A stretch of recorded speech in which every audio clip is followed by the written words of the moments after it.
Birth of the Titans. In the beginning there was nothing, no sun to warm the earth, no moon to light the night, no sea to churn, no sky to crown the world, only chaos, not confusion, not disorder, but the yawning void, the abyss without measure, without law, without sound. It was the breath before creation, the silence before the first note, the endless waiting before existence itself. And then, from that emptiness, something stirred. First came Gaia, the earth, eternal, fertile, unshakable. Her body became the mountains, her skin the soil, her veins the rivers, her hair the forests. She was womb and grave, the beginning and the end of all mortal things. Above her stretched Uranus, the sky, limitless, dazzling, filled with the seeds of stars. He was the dome of heaven, the veil of night, the light of day. Together, earth and sky formed the first great union. From their embrace, creation began, and from their union came the first dynasty of gods, the Titans. They were not mortals. They were not Olympians. They were older, vaster, more terrible. They were forces, each embodying a pillar of the cosmos. First among them was Oceanus. He was the great river encircling the world, a current with no beginning and no end. His waters fed every stream, every lake, every spring. To the ancients, he was the very boundary of the earth itself, the edge where land dissolved into eternal waters. His consort, Tethys, bore from him countless children, the river gods who carved valleys, the oceanids who danced in springs and fountains. Every drop of water carried his memory. Then came Hyperion, Titan of celestial fire, the bright pillar of heaven. His eyes blazed like dawn before dawn existed. His wife was Thea, goddess of sight and shining light. From them would be born Helios, the sun, Selene, the moon, and Eos, the dawn. It was through their line that mortals learned to mark time, to count days, to follow the rhythm of night and morning. Next was Cronus, whose mind burned with curiosity. He was the hunger to know, the questioning voice that pierced silence. His mate was Phoebe, the shining one, bearer of prophecy. Together they were keepers of wisdom, their legacy carried into Apollo's oracle at Delphi. Through them, mortals would learn that fate had a voice. Then came Cronus, the least spoken of, yet no less vital. His essence was the dark foundation of the heavens, the axis upon which constellations turned. His children would be gods of force and domination, embodying his unyielding strength. Though his stories are scarce, he was the hidden root of the night sky. From Gaia and Uranus also came Iapetus, sharp and grim. He was mortality made flesh, the finiteness of life, the weakness of flesh. His sons carried his legacy into the age of man. Atlas, doomed to bear the heavens. Prometheus, who stole fire for mankind. Epimetheus, foolish bringer of Pandora's box. Menoetius, reckless and violent, struck down by Zeus.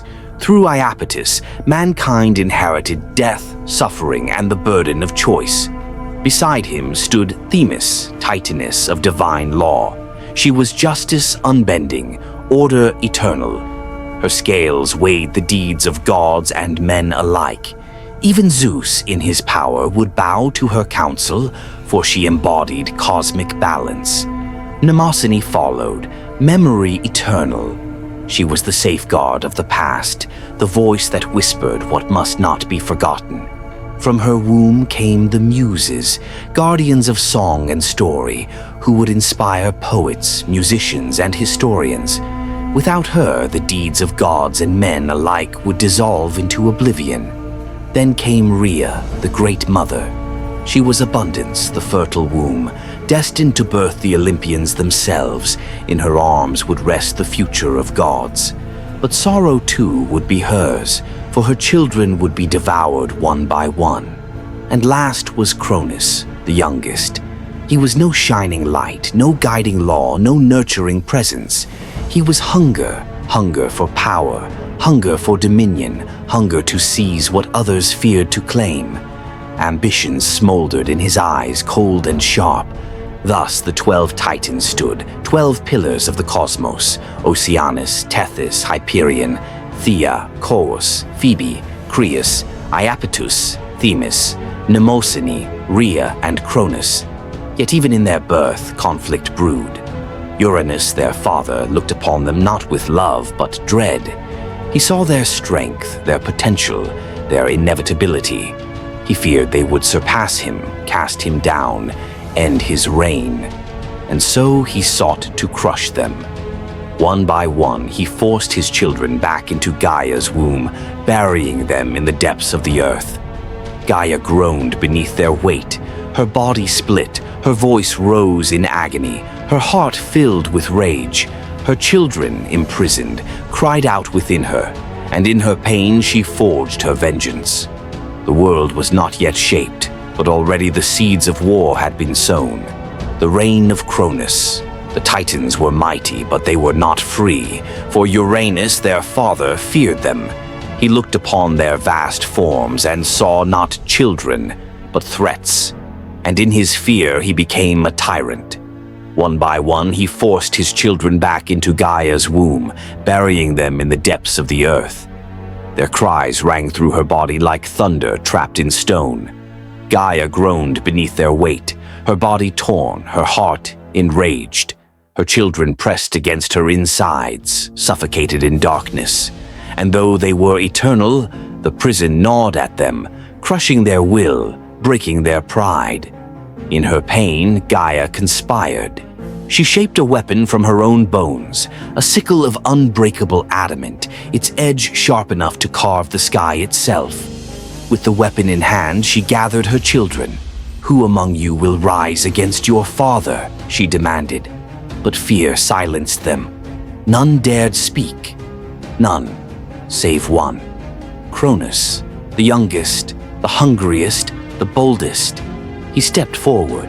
In his eyes burned not just fury, but ambition. He did not merely wish to end his father's tyranny. He desired his father's throne. Gaia laid her trap. When Uranus descended once more to lay upon her, Cronus crouched in the shadows, the sickle gleaming in his hands. As the sky embraced the earth, Cronus struck. The sickle flashed. The heavens screamed. With a savage swing, he castrated Uranus, severing him from Gaia forever. The blood of Uranus poured across Gaia, staining the earth, and from it rose new beings. The Erinyes, the Furies, spirits of vengeance who would haunt the guilty. The Gigantes, giants born for future wars, and the Meliae, the ash tree nymphs. The severed flesh of Uranus fell into the sea. Foam gathered around it, and from that foam rose a goddess radiant and terrible, Aphrodite, the embodiment of desire born from violence and blood. Uranus's reign was ended. The sky was torn from the earth, and Cronus, triumphant, claimed the throne of the cosmos. With his siblings freed, Cronus raised himself as king.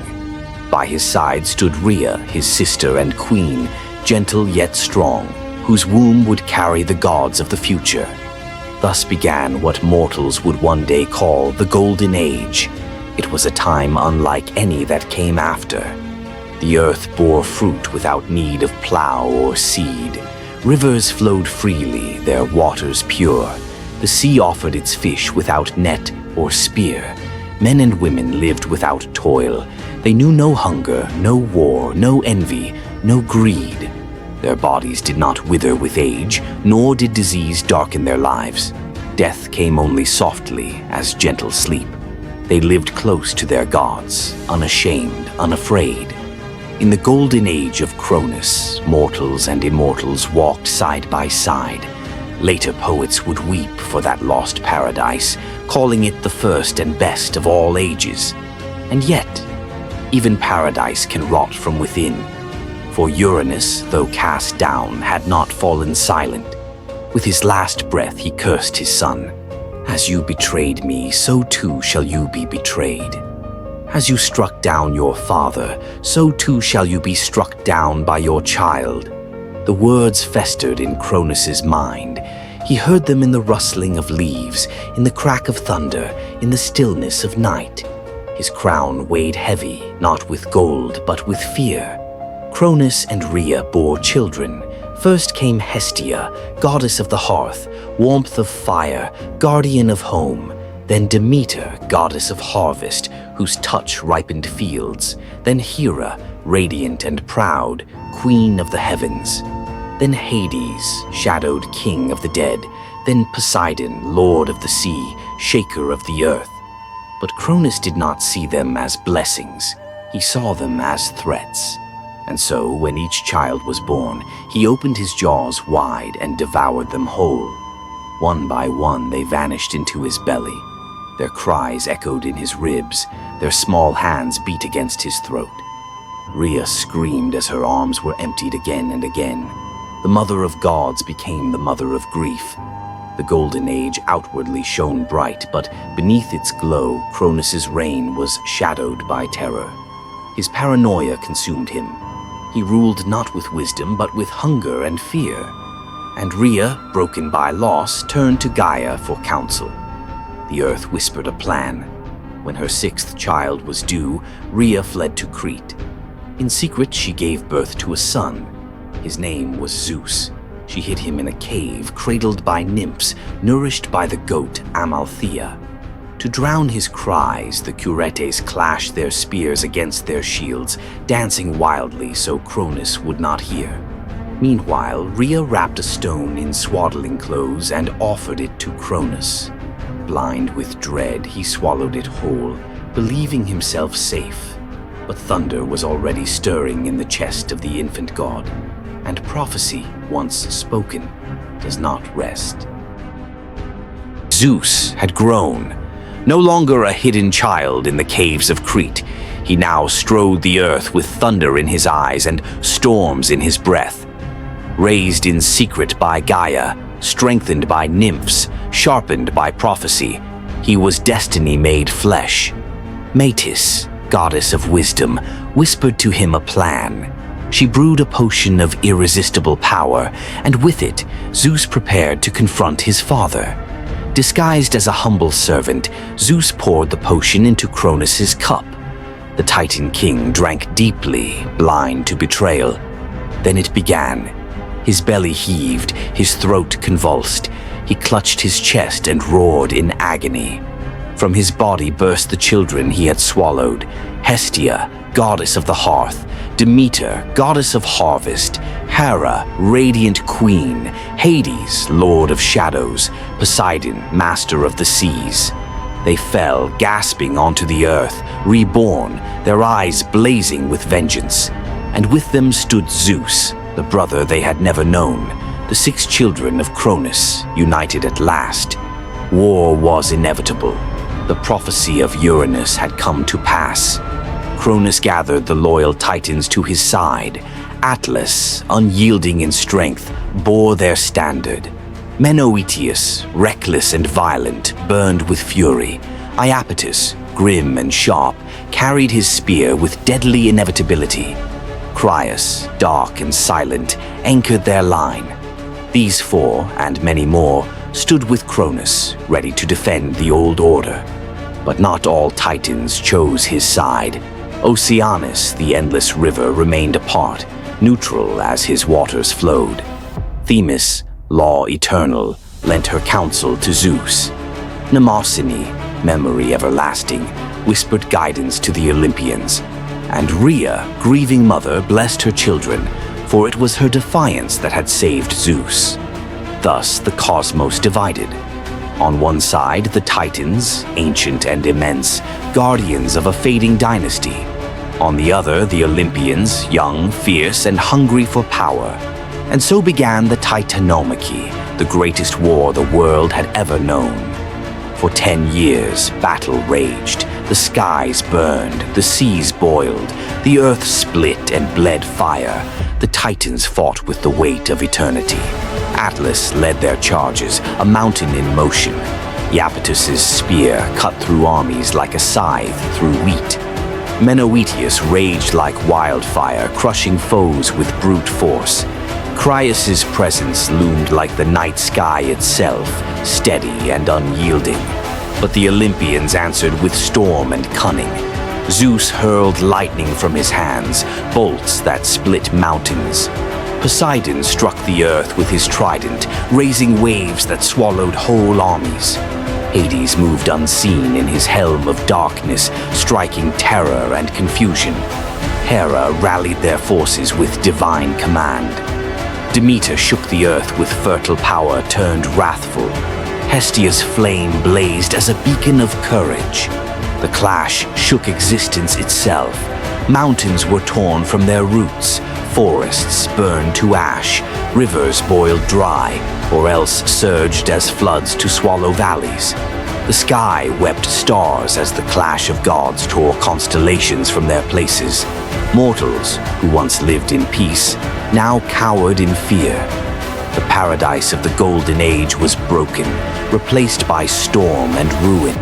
And yet, for all the fury of gods, the war remained balanced. The Titans were older, stronger, and relentless. The Olympians were younger, sharper, and driven by fate. Neither side yielded. Then Gaia came once more to Zeus. "My son," she whispered, "the balance cannot be broken by strength alone. Seek allies, those who suffer in chains."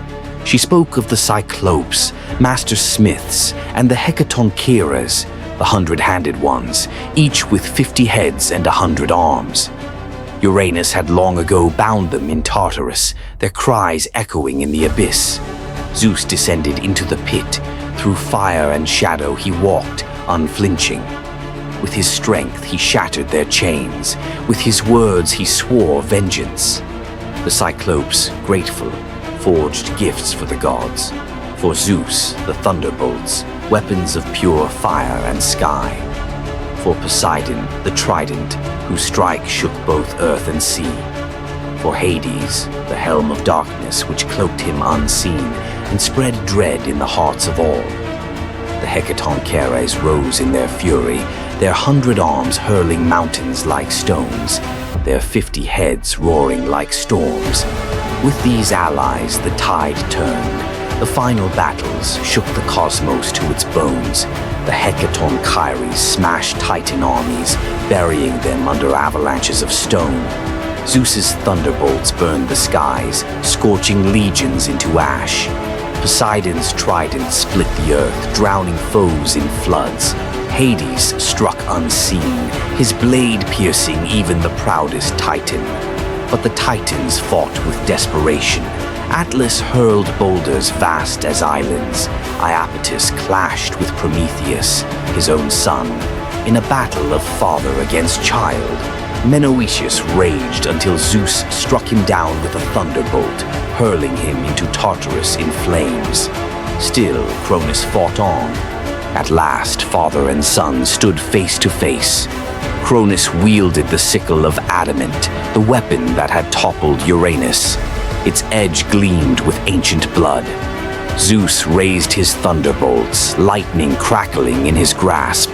They clashed. The sky split. The earth quaked. The seas surged. Each strike shook creation. Each blow echoed prophecy. Cronus swung the sickle, severing peaks from mountains. Zeus hurled bolts of fire, scorching heaven itself. Sky and earth trembled under their fury. But prophecy favored the sun. With a final strike, Zeus shattered the sickle, its fragments falling like meteors. Lightning engulfed Cronus, hurling him to the ground. The reign of the Titans was ended. The defeated Titans were bound in chains of bronze, forged by the Cyclopes, unbreakable and eternal. One by one they were dragged screaming into Tartarus, their cries swallowed by the abyss. The Hecatoncheires stood guard, monstrous and unyielding. But one Titan received a punishment apart. Atlas, whose shoulders had borne his kin's hopes, was condemned to bear the heavens themselves. His back bent, his arms straining, he became the eternal pillar holding sky and earth apart. His punishment would never end. Thus ended the Titanomachy. The war of gods was finished. The old order lay in chains. The Titans had fallen, and a new dynasty, the Olympians, stood triumphant. But the world would never be the same. The aftermath. The thunder quieted, the seas stilled, the fires of war dimmed to embers. The Titanomachy was over. The old order was broken. The Olympians stood victorious. But silence after war is never peace. It is grief. It is ruin. It is memory. One by one, the Titans were dragged into Tartarus, the pit beneath the underworld, deeper than death, darker than night. At its threshold stood gates of bronze, forged by the Cyclopes, sealed by the Fates. Beyond them stretched an abyss of shadow and fire. Its walls glowed with molten hatred, its air reeked of poison, its ground shook with eternal despair. The Titans cried out as they were hurled inside. Their voices shook the earth, but no mercy came. Chains of bronze bound them fast, and the Hecatoncheires, monstrous and terrible, stood watch, their 100 arms ready to crush any who dared stir. Cronus, once king of the cosmos, lay broken in chains, his crown shattered, his throne dust. He who had devoured his children was himself devoured by fate. Beside him writhed his brothers, Iapetus, sharp and grim, who had once embodied inevitability, now condemned to endless futility. His legacy would pass to his sons, Atlas, Prometheus, Epimetheus, Menoetius, who would shape the destiny of men and gods alike. Creus, the Silent One, his role a mystery, now forever forgotten in the darkness. Coeus, hunger for knowledge insatiable, now shackled in silence, his questions echoing unanswered in the void. Phoebe, prophetic light extinguished in eternal night. All of them swallowed by Tartarus, their pride turned to torment. One Titan's punishment was different. Atlas, son of Iapetus, who had led the charge with indomitable strength, was spared the abyss, but condemned to an even harsher fate. Upon his shoulders the weight of the heavens was laid. He became the eternal pillar, holding sky and earth apart. His knees bent, his arms trembled, but he could never fall. His punishment was endless, a reminder of the price of defiance. To mortals, Atlas became a symbol, not of defeat, but of endurance. The eternal bearer whose strength upheld the world. Yet not all Titans shared this doom. Oceanus, who had remained neutral, continued to flow around the earth, his rivers circling the world. Themis, embodiment of law, was honored. She became counselor of Zeus, for even the king of gods bowed to her justice. Mnemosyne, keeper of memory, was spared. From her womb came the Muses, who would gift mortals with song, poetry, and history. Rhea, the grieving mother, was revered, honored as the one who had saved Zeus and ensured the survival of the Olympians. Thus, the cosmos remembered that not all Titans were enemies, and not all enemies were destroyed. But mortals bore the heaviest cost. The Golden Age was gone. Once men and women had lived without toil. The earth gave freely, rivers nourished them, death came gently. But with the fall of Cronus, paradise withered. Now they bent their backs to the plow. They sweated in the fields. They fought hunger in winter, thirst in drought. Sickness weakened them, age bent them. Death came harsh and cold. Mortals had not fought in the war, yet the echo of Titanomachy tore their world apart. The Olympians ruled above, but mankind's innocence was lost forever. And though the Titans were chained, their essence lingered. From Iapetus, mortals inherited fragility, the truth of flesh, the burden of mortality. From Cronus, they inherited time itself, devouring and unstoppable, a hunger that consumed all. From Themis, they inherited law, binding, unyielding, inescapable. From Mnemosyne, they inherited memory, sweet and bitter alike, the weight of the past. The Titans had fallen, but they were not erased. They had become the marrow of the cosmos itself. The rise of Olympus. The thunder faded to a distant memory. The last sparks of lightning dimmed across the vault of the sky. And in the hush that followed, the world counted its scars. The Titans were fallen, chained in Tartarus, or bent beneath an unending weight. But the cosmos did not end with their defeat. It changed. Upon the sheer spine of the world, where clouds clot the air like breath made visible, a mountain rose higher than all others, Olympus.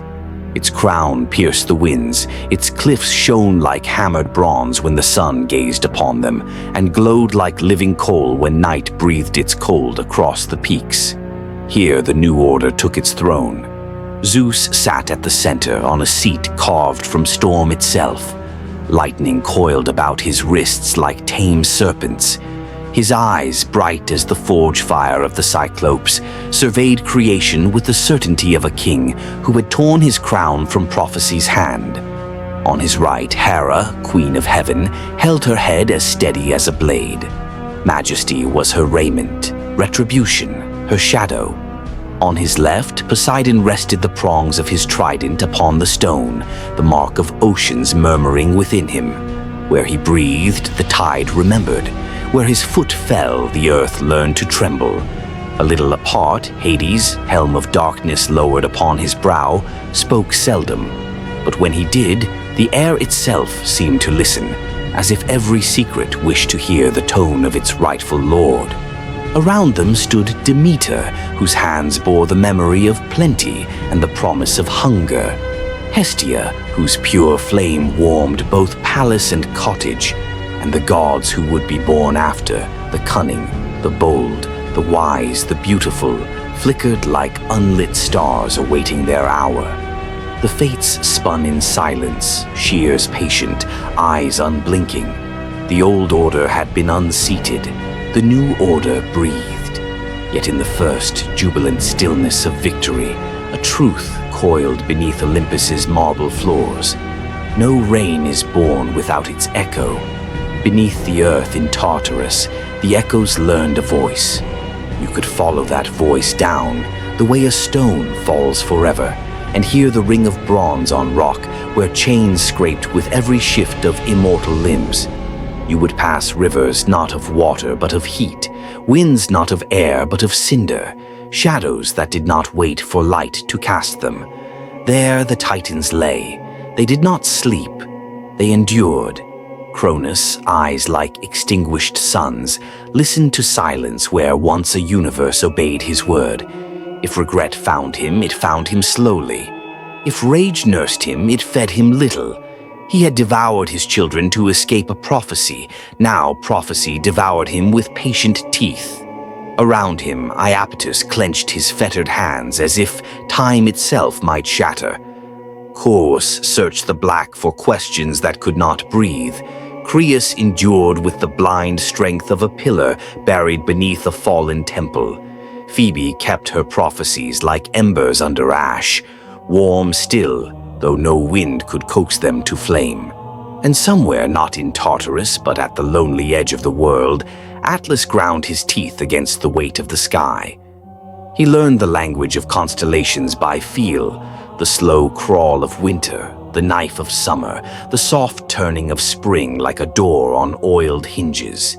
He memorized the burden that would outlive empires. When eagles crossed the high air, they thought him a mountain. When poets crossed the low earth, they thought him a myth. But he persisted, and that persistence became a law. So the Titans were not unmade. They were made into memory, into forces too deep to name and too common to deny. Mortals woke to a world both sharper and dimmer. Sharper in its edges of labor and law, dimmer in the way innocence refuses to follow a war home. Fields must be coaxed now, not merely received. Hands blistered, brows burned. Children learned to ask why bread was not a birthright. Elders learned to ask how to count what years they had left. And yet, under the newly watchful gaze of Olympus, Men and women found craft in their suffering, music in their remembrance, courage at the threshold of their fear. Mnemosyne's gift did not abandon them. They remembered the Golden Age not only to grieve it, but to measure themselves against its glow. For the Olympians were not only rulers, they were witnesses. Zeus watched oaths and storms, Hera watched bonds, Poseidon watched horizons, Hades watched promises made to the dead and kept by the living.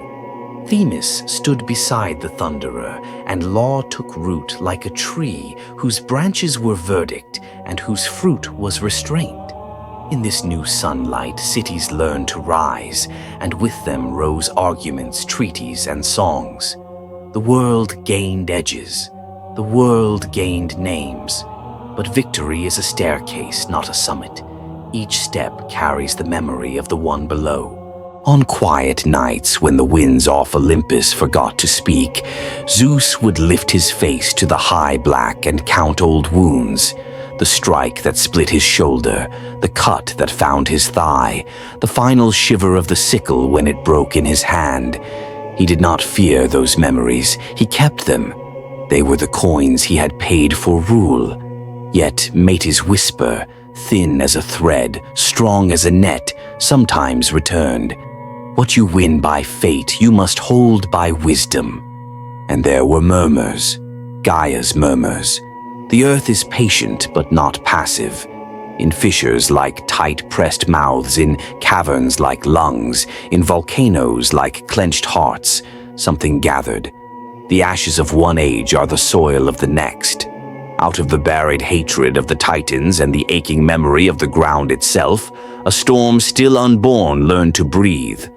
Typhon, a name not yet spoken, a terror not yet faced. There would be giants too, with feet that scorned the slope of Olympus, and hands that knew how to choke a star. There would be labors beyond strength and trials beyond cunning. A king who has won a war is merely a king who must now withstand a future, yet for a span, the kind that poets stretch into ages and gods call a moment. Peace learned to walk. Temples found locations where hills lifted their faces to the sun. Hearths learned the names of laughter and the rituals of grief. The muses descended like gentle rain, and words bloomed where stones had fallen. Mortals raised stories like scaffolds, climbing them to see farther than their fears. In those stories, the Titans did not vanish. They turned into depth, the weight under thought, the ache under time, the law under desire, the shadow under triumph. And so the tale folds back on itself, the way a river finds its own reflection at a bend. Before thunder, there was a whisper. Before Olympus, there was a wound.